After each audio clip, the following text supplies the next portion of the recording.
الحمد للہ رب العالمین والصلاة والسلام علی خیر الخلق محمد وعلی آلہ وصحبہ اجمعین۔ محترم حضرات، اللہ تعالیٰ کا فضل و کرم ہے کہ جس نے ہمیں یہ توفیق دی کہ ہم اس مبارک مہینے میں اس کی عبادات کو بجا لائیں، اور ہم میں سے کچھ لوگ وہ ہیں جو اعتکاف میں ہیں۔ اللہ تعالیٰ ان کی اس عبادت کو قبول فرمائے، آمین۔ آج ہمارے ساتھ جو حدیث ہے اس میں اس بات کا ذکر ہے کہ ایک آدمی کسی پر فخر کر سکتا ہے تو اس حیثیت سے فخر کر سکتا ہے کہ وہ مسلمان ہے، اس کے علاوہ کوئی اور میزان، کوئی اور بنیاد فخر کرنے کی نہیں کہ میں فلاں خاندان سے ہوں، میں فلاں قبیلے سے ہوں، فلاں ٹرائب سے ہوں۔ اس کی کوئی حیثیت نہیں ہے سوائے یہ کہ میں مسلمان ہوں۔ آپ یہ کہہ سکتے ہیں کہ میں مسلمان ہوں، تو اسی کے تعلق سے حدیث ہے عن ابی بن کعب رضی اللہ عنہ قال انتصب رجلان على عهد رسول الله صلی اللہ علیہ وسلم فقال احدهما انا فلان بن فلان فمن انت۔ ابی بن کعب رضی اللہ تعالیٰ عنہ فرماتے ہیں کہ دو آدمی اللہ کے نبی صلی اللہ علیہ وسلم کے زمانے میں اپنے اپنے نسب نامہ، نسب لینج، جو آدمی کا لینج ہوتا ہے، کوئی آپ سے پوچھ لے کہ بھائی آپ کے ابا کا نام کیا ہے، جیسے کوئی مجھ سے پوچھتا ہے تو ہم کہتے ہیں ہمارے ابا کا نام عبدالحفیظ ہے، تو آدمی نسب گناتا ہے۔ کہاں تک گنا سکیں گے؟ پہلا زمانہ تھا جس میں لوگ 10 15 پیڑھی تک گناتے تھے۔ اب اگر کوئی مجھ سے پوچھے تو 3 دادے شاید مجھے یاد ہیں، کوئی کہے کہ عبدالواحد میرا نام ہے، عبدالحفیظ میرے ابا کا نام ہے، ان کے ابا کا نام عبدالرحیم ہے، ان کے ابا کا نام شیخ مولا ہے، وہاں تک ہم بول سکتے۔ اس کے بعد کیا تھا مکنی مولا، تو کہا کتنا تو یاد ہے، تو لیکن وہ زمانہ تھا جب لوگ 12 15 50 تک گناتے تھے، میرے ابا وہ، میرے ابا وہ، وہاں تک جاتا تھا۔ تو اللہ کے نبی صلی اللہ علیہ وسلم کے زمانے میں ایک آدمی نے ایک آدمی سے کہا کہ انا فلان ابن فلان، میں فلاں کا بیٹا فلاں ہوں، تمہیں کون؟ فمن انت، آپ کون ہیں؟ لا ام لک، ساتھ ساتھ انہوں نے یہ بھی کہہ دیا کہ تم یتیمی کے نام سے پکارے جاؤ، تیری ماں گم ہو جائے، مطلب تم یتیم بلائے جاؤ لوگوں میں۔ تو بات اچھی نہیں تھی، تو اپنا تو اتنا بڑا لینج بیان کیا، سامنے والوں کو بولا تمہیں کون جی، ہمیں کئی سے دیکھو، ہمیں یہ میرا بابا وہ، میرے دادا یہ، جیسے لوگ گناتے نہیں، ہمیں نواب صاحب کے بیٹے، جاگیردار صاحب کے بیٹے، ایسے لوگ گناتے ہیں۔ ایسی باتیں انہوں نے کہی۔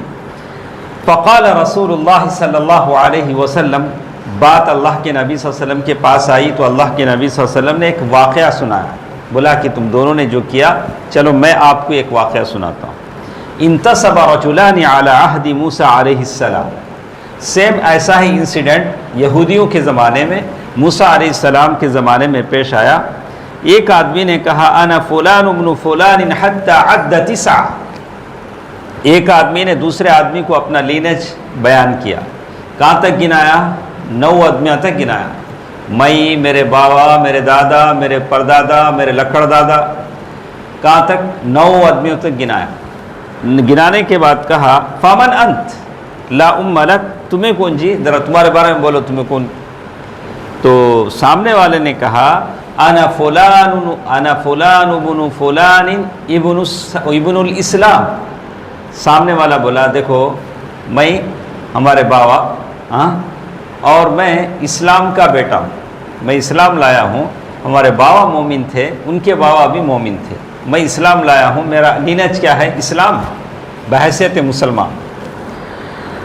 تو اللہ تعالیٰ نے موسیٰ علیہ السلام کی طرف وحی کی، تو اللہ تعالیٰ نے موسیٰ علیہ السلام سے کہا ان ہذین المنتسبین، یہ جو دو آدمی ہیں جو اپنا اپنا لینج بیان کر رہے ہیں، اما انت ایھا المنتمی او المنتسب الی 9 فی النار، پہلا وہ آدمی جس نے کہا کہ میں 9 لوگوں کو اس نے گنایا، میرے بابا، میرے دادا، میرے لکڑ دادا، میرے پردادا، تو کہا کہ وہ پورا تو گنایا نہیں، وہ 9 کے 9 جہنم میں، تو گنایا، دیکھو وہ 9 کے 9 جو اس پر فخر کر رہا ہے وہ 9 کے 9 جہنم میں ہیں۔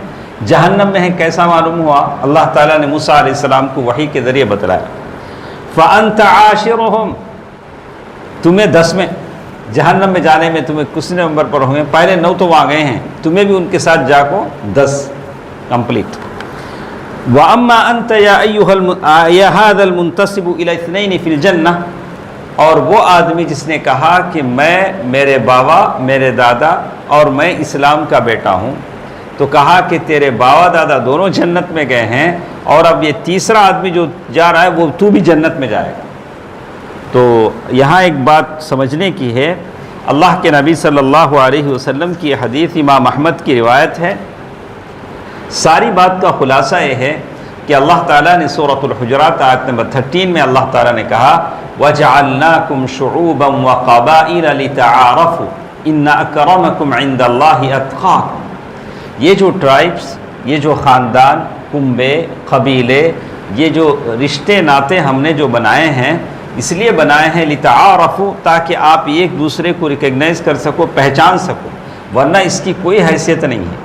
اللہ کے پاس اصل حیثیت ہے وہ ہے تقوی کی، جو جتنا متقی ہے اللہ تعالیٰ کی اتنے زیادہ قریب۔ اللہ کے نبی صلی اللہ علیہ وسلم فرمایا اثنان من امر الجاہلیہ، 2 چیزیں جاہلیت میں سے ہیں، ایک الطعن فی الانساب، الفخر بالاحساب، یعنی خاندان پر فخر کرنا، الطعن فی الانساب، لینج میں طعن کرنا، واہ ان کے خاندان میں ایسا ہوا انسیڈنٹ، جیسے بولتے ہیں تمہارے خاندان میں تمہارے دادا ایسا کرے ایک زمانے میں۔